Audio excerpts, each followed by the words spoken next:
Assalamualaikum warahmatullahi wabarakatuh. Perkenalkan, kami dari kelompok 5 yang beranggotakan saya sendiri Nadia Astuti, yang kedua Erla Amalia, yang ketiga Putih Maulina Azhar, yang keempat Fitri Saraswati, dan yang terakhir Alfian Alam Nasution.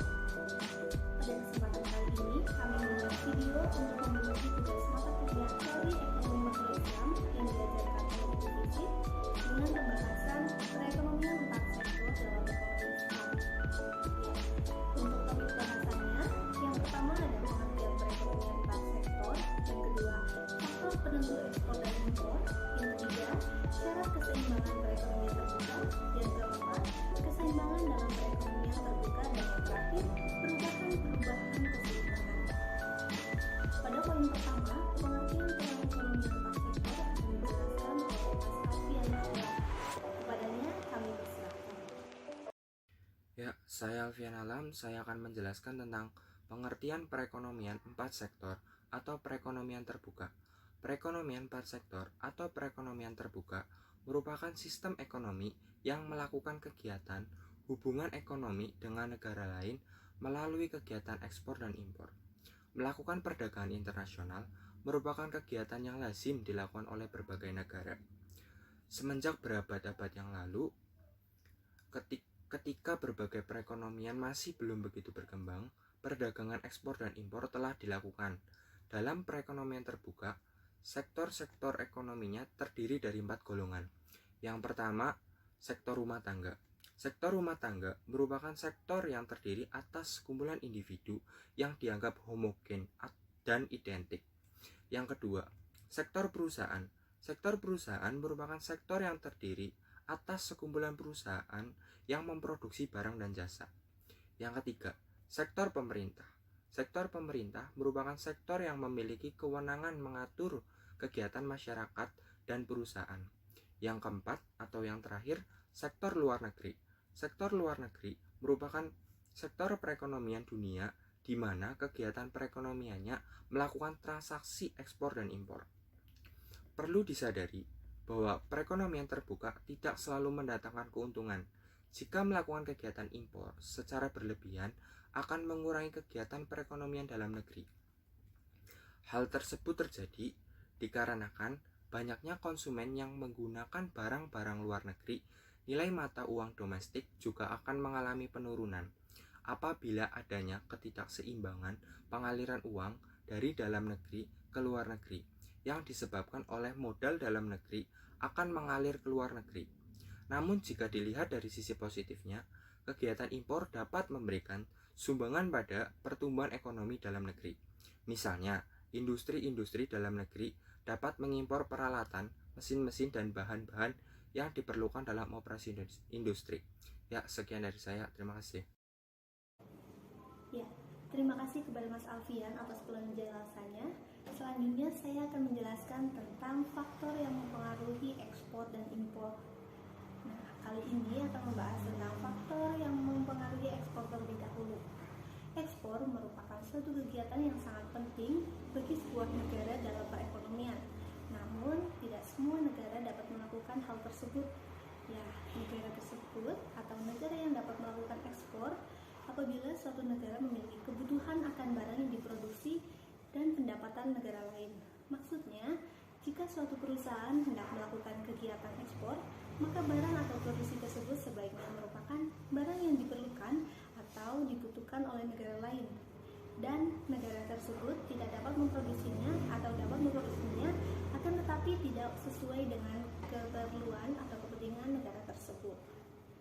Nah, yang kedua, kemampuan suatu negara untuk mengeluarkan barang-barang yang dapat bersaing dalam pasaran luar negeri. Ya, di sini kualitas dan harga barang yang diekspor sebenarnya sama baiknya dengan barang yang diperjualbelikan dalam negara yang menerima barang ekspor.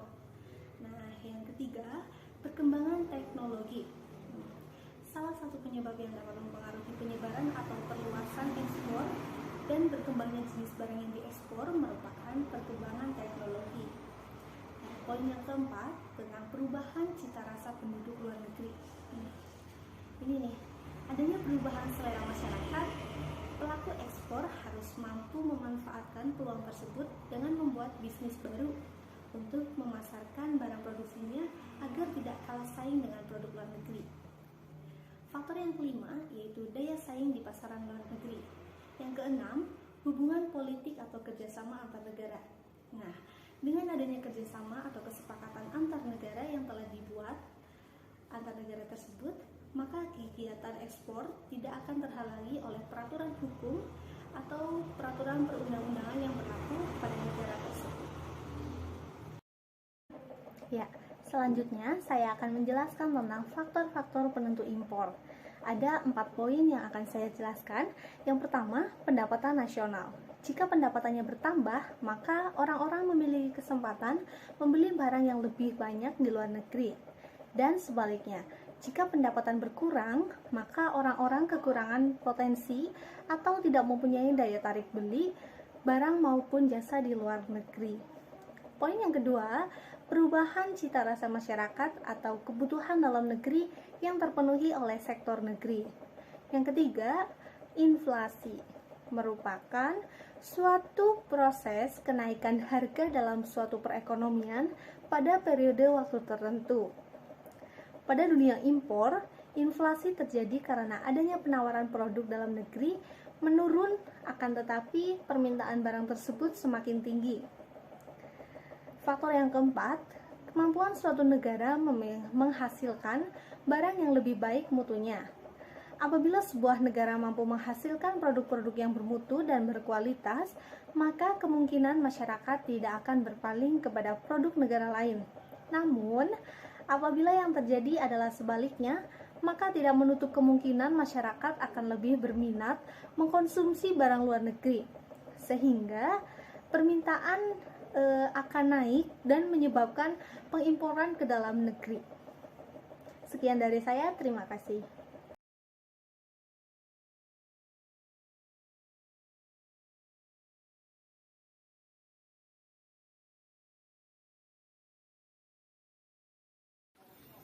Materi yang selanjutnya yaitu tentang syarat keseimbangan perekonomian terbuka.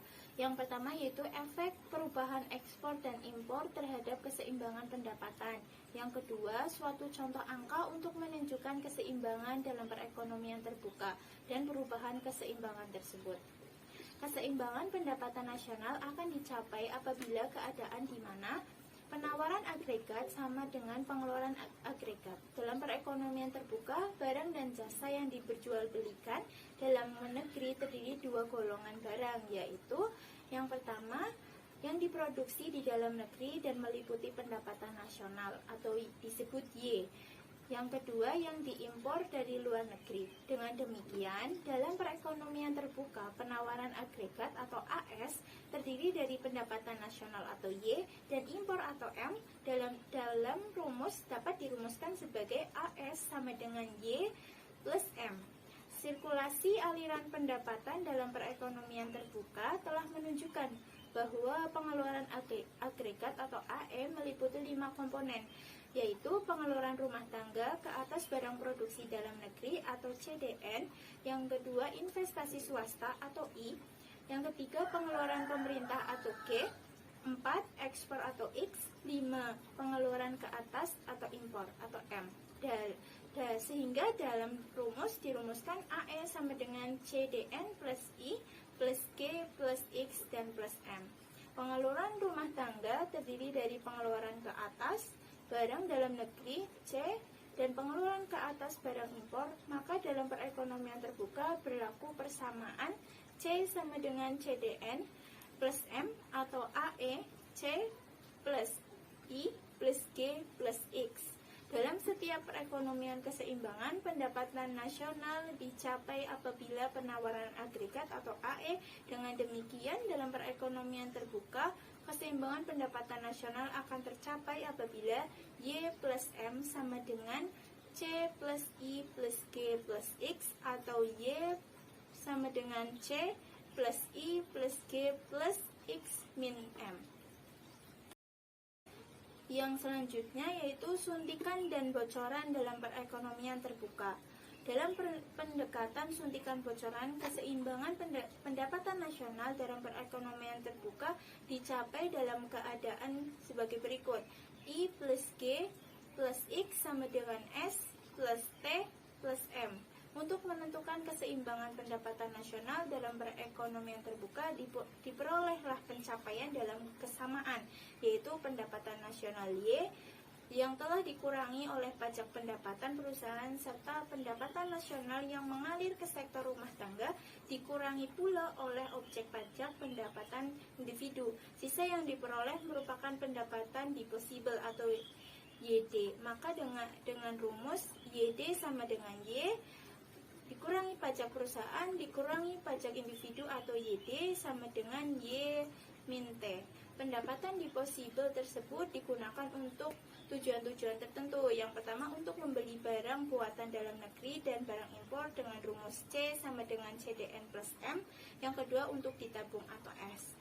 Maka dari pernyataan tersebut yaitu YD sama dengan C plus S oleh karena YD min Y, YD sama dengan Y min T, maka dalam ekonomi terbuka berlaku persamaan Y min Y sama dengan C plus S atau Y sama dengan C plus S plus T, di mana C adalah pengeluaran rumah tangga untuk membeli barang dalam negeri atau barang impor. Mengenai keseimbangan mengikuti pendekatan penawaran agregat pengeluaran menunjukkan bahwa keseimbangan dapat dicapai apabila Y sama dengan C plus I plus G plus X min M.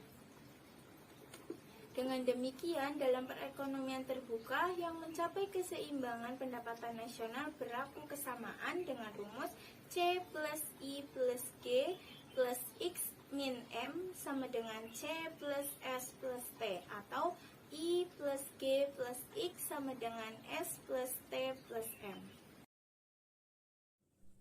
Oke, slide selanjutnya tentang keseimbangan dalam perekonomian terbuka.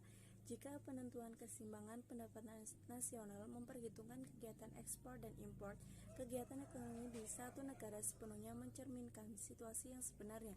Oleh karena itu, elemen kegiatan ekonomi terbuka terdiri dari 4 sektor: konsumsi, investasi, dan pengeluaran pemerintah, serta sektor asing, di mana kegiatan ekspor dan impor dilakukan. Analisis penentuan pendapatan nasional dalam ekonomi seperti itu disebut keseimbangan pendapatan nasional dalam ekonomi 4 sektor atau 4 ekonomi terbuka, yaitu ekonomi yang melakukan kegiatan ekspor dan impor. 1. Sirkulasi aliran pendapatan perekonomian terbuka. Dalam perekonomian terbuka, sirkulasi perekonomian berasal dari 4 golongan, yaitu rumah tangga, perusahaan, pemerintah, dan luar negeri. Perdagangan internasional sangat umum dilakukan oleh berbagai negara untuk memenuhi kekurangan variasi dalam konsumsi dalam negeri. Sirkulasi aliran pendapatan rumah tangga yang menawarkan faktor-faktor produksi akan menggunakan dan membelanjakan pendapatan mereka untuk memenuhi kebutuhan, yaitu sebagai 1. Membayar pajak mendapat individu kepada pemerintah dan pengeluaran. 2. Pendapatan disposable yang diterima rumah tangga terutama akan digunakan untuk membeli barang dan jasa yang diproduksikan di dalam negeri. 3. Mengimpor barang-barang yang diproduksikan di negara-negara lain. 4. Menabung sisa pendapatan yang tidak digunakan ke dalam institusi atau badan keuangan seperti bank, perdagangan, bank tabungan, dan institusi penabungan lainnya. Yang kedua, keseimbangan pendapatan nasional dalam sistem perekonomian terbuka. Keseimbangan ekonomi akan tercapai apabila aggregate supply AS sama dengan aggregate demand AD atau AS sama dengan AD. AS merupakan keseluruhan produk nasional yang siap untuk ditawarkan kepada masyarakat, sedangkan AD merupakan keseluruhan pengeluaran masyarakat untuk meminta produk nasional yang terdiri dari C, I, G, dan X. YD, pendapatan disposable. YD sama dengan Y min T. Pendapatan disposable digunakan untuk tujuan, yaitu untuk membeli barang buatan dalam negeri dan barang impor.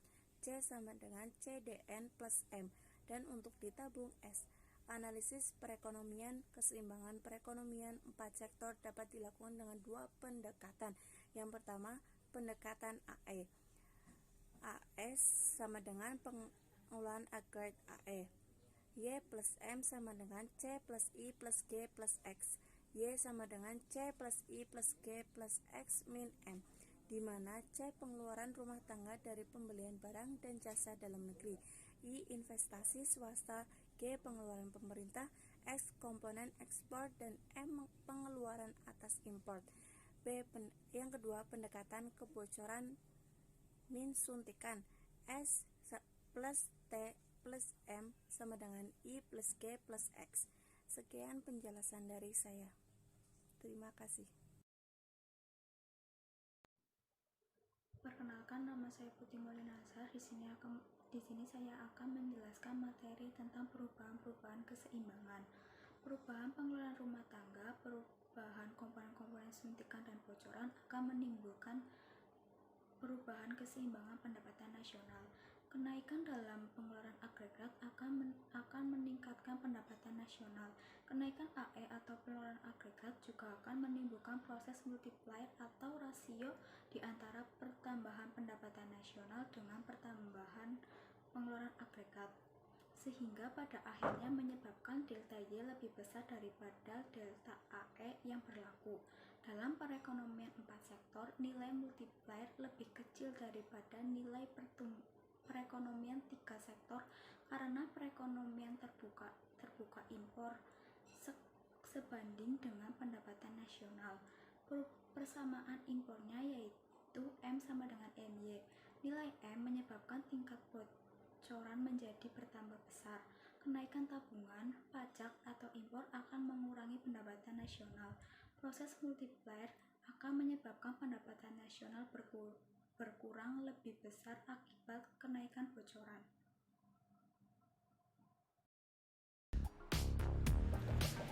Ya, demikian penjelasan perekonomian 4 sektor dalam ekonomi Islam pada kelompok kami. Semoga ilmu yang kami sampaikan dapat bermanfaat bagi kita semua.